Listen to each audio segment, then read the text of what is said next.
হেলাল হাফিজের কবিতা ভূমিহীন কৃষকের গান কবিতাটি পড়ব। এই কবিতায় হেলাল হাফিজ ফ্রয়েডিয়ান থিওরি অর্থাৎ যে সিগমন্ড ফ্রয়েড সেই থিওরি তার জীবনে তিনি প্রকাশ করেছেন কবিতার মাধ্যমে। ভূমিহীন কৃষকের গান, 2 ইঞ্চি জায়গা হবে, বহুদিন চাষাবাদ করি না সুখের।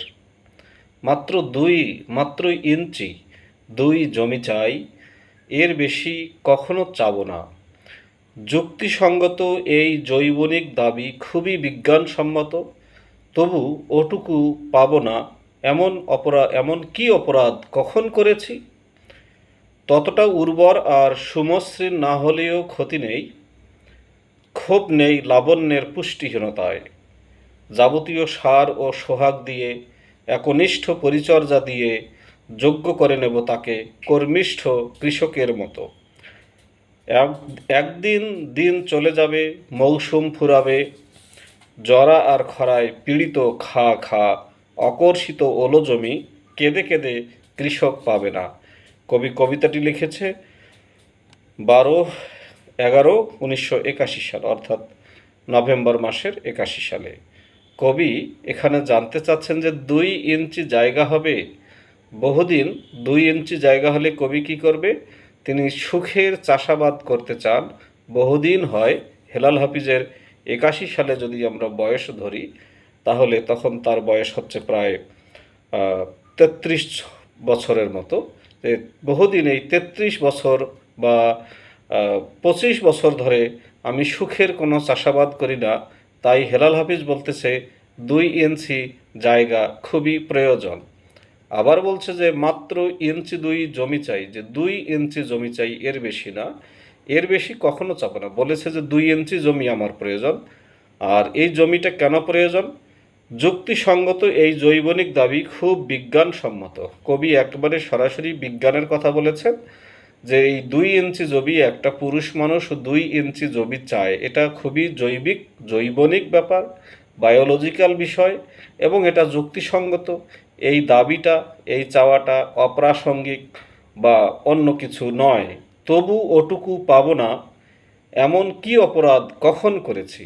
এখন আমি হেলাল হাফিজ একটা মানুষ, তার এই 2 ইঞ্চি জায়গা এটা স্বাভাবিকভাবেই প্রয়োজন, সত্যি প্রয়োজন।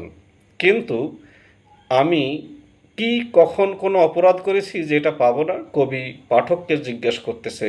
হয়তো কবি মনে মনে তার সেই প্রিয় বান্ধবী বা প্রেমিকা হেলেনকে নিয়ে এই কথাগুলোই বলতেছে যে হেলেন, আমি তো কোনো অপরাধ করি নাই, এই 2 ইঞ্চি জায়গা পাওয়ার অধিকার আমার আছে। ততটা উর্বর আর সুমসৃণ না হলেও ক্ষতি নেই। তো এই 2 ইঞ্চি জায়গাটা যে খুবই উর্বর হবে, খুবই সুমসৃণ হবে, মসৃণ হবে, ভালো হবে, আবাদি জমি হবে, এমন না, না হলেও ক্ষতি নেই, জাস্ট 2 ইঞ্চি জায়গা হলেই চলবে।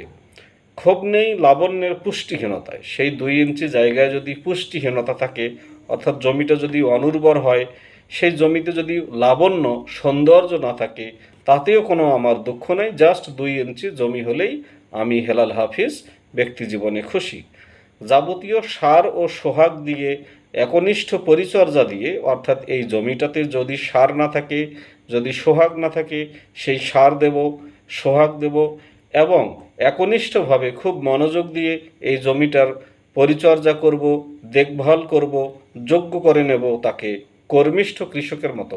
একজন কঠোর পরিশ্রমী কৃষক যেমন তার অযোগ্য অনুর্বর জমিকে সার সোহাগ পরিচর্যার মাধ্যমে জমিটাকে ফসলি জমিতে পরিণত করে, আবাদের জন্য পরিণত করে, আমিও এমন করে সেটা করব। অতএব এই জমির সৌন্দর্য থাকতে হবে এমন কোনো কথা নেই, জমিটা সমতল হতে হবে, সুমসৃণ হতে হবে, এমন কোনো কথা নেই।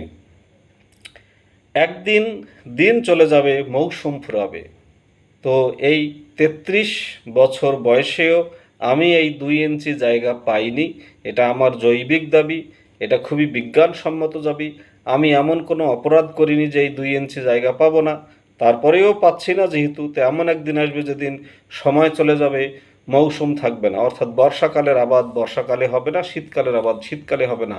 সেই বর্ষাকাল, শীতকাল, রবি শস্য, বোরো শস্য কোনো কিছু পাওয়ার সময় থাকবে না। জরা আর খরায় পীড়িত খাখা, তখন এই জমিগুলো নানান রোগে আক্রান্ত হবে, জরাক্রান্ত হবে, বিভিন্ন খরায়, অনাবৃষ্টি এবং কখনো অতিবৃষ্টিতেও খাকা হয়ে যেতে পারে। অকর্ষিত ওলো জমি, এই জমিগুলো যেহেতু দীর্ঘদিন ধরে চাষাবাদ করা হয় না, অতএব এই অকর্ষিত জমিগুলোতে আর কখনোই ফলাফল ভালো আসবে না, ভালো ফসল পাওয়া যাবে না, কেঁদে কেটে কৃষক পাবে না। আর এই জমিকেই হেলাল হাফিজ বলতেছে যে এই জমি তোমাকে আমি চাচ্ছি সেটা যেভাবেই হোক, কিন্তু যেহেতু জমি পাচ্ছি না, কিন্তু যেহেতু জমি সঠিক সময় দিচ্ছে না, এমন একটা সময় আসবে মৌসুম থাকবে না, জরা ও নানান রোগবালাই দেখা দিবে, অনেক খরা দেখা দিবে, খরায় আবাদ হবে না, বন্যায় ফসল প্লাবিত হয়ে যাবে, নষ্ট হয়ে যাবে। আর যতই কাঁদো, যতই কান্নাকাটি করো, কৃষক তুমি একটা সময় পাবে না। তো ভূমিহীন কৃষকের গান, এই কবিতাটি 1981 সালের 12 নভেম্বর হেলাল হাফিজ লিখেছেন। তখন তার বয়স প্রায় 35 বছরের কাছাকাছি, 33 থেকে 35 হবে, যেহেতু 48 সালে তার জন্ম। তো এই যে ব্যাপারটা, হেলাল হাফিজ তার কোনো কবিতায় কিন্তু তিনি অনেকটাই রাবেন্দ্রিক। হেলাল হাফিজের যতগুলো কবিতা পড়েছি সব কবিতাতে রাবেন্দ্রিক বলতে প্লাটনিক ভালোবাসা, তিনি নিজেও স্বীকার করেছেন যে আমার ভালোবাসাগুলো ছিল প্লাটনিক। প্লাটনিক ভালোবাসা বলতে বোঝায় যে ভালোবাসাটা আত্মিক বা স্পিরিচুয়াল, অর্থাৎ আধ্যাত্মিক ভালোবাসা।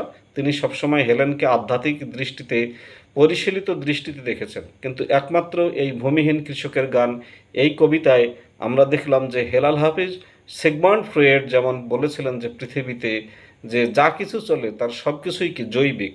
পৃথিবীতে রাজনীতি হচ্ছে, বিরাজনীতি হচ্ছে, কবিতা হচ্ছে, বিজ্ঞান হচ্ছে, অপবিজ্ঞান হচ্ছে, অবিজ্ঞান হচ্ছে, কলা হচ্ছে, অপকলা হচ্ছে, বা বিজ্ঞানের সাথে অপবিজ্ঞানের সমন্বয় হচ্ছে, বিজ্ঞানের নামে অবিজ্ঞান চলছে। সব কিছুই হচ্ছে জৈবিক কারণে। পৃথিবীতে দুটো জিনিস, একটা হলো ইস্ট্রোজেন হরমোন, আর একটা হলো প্রজেস্টেরন হরমোন, আর একটা হলো টেস্টোস্টেরন হরমোন।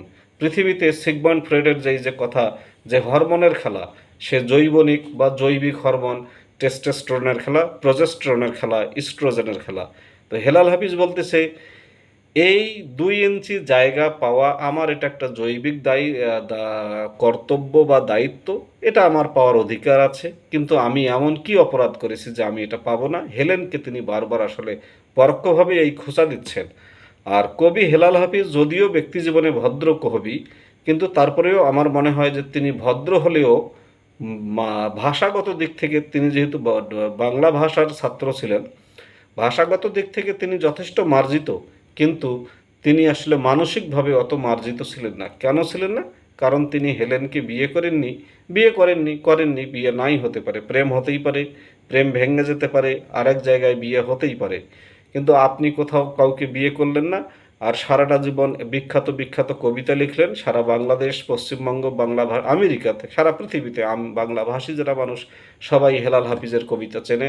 অতএব বাকি কবিতাগুলো পড়ে, এই পড়ার মাধ্যমে হেলেন তো যদি বেঁচে থাকে এখনও, হেলাল হাফিজ তো মারা গেল, হেলেনের উপরে একটা মানসিক চাপ দিয়েছেন হেলাল হাফিজ, সেই অর্থে আমরা কবিকে ভালো নাও বলতে পারি। তো এগুলোই কবিতার বিভিন্ন রকম ব্যাখ্যা হয়। ভূমিহীন কৃষকের গান কবিতাটি আজকে পড়লাম। সবাই ভালো থাকবেন, ভালো লাগলে লাইক, কমেন্ট, শেয়ার করবেন। ধন্যবাদ।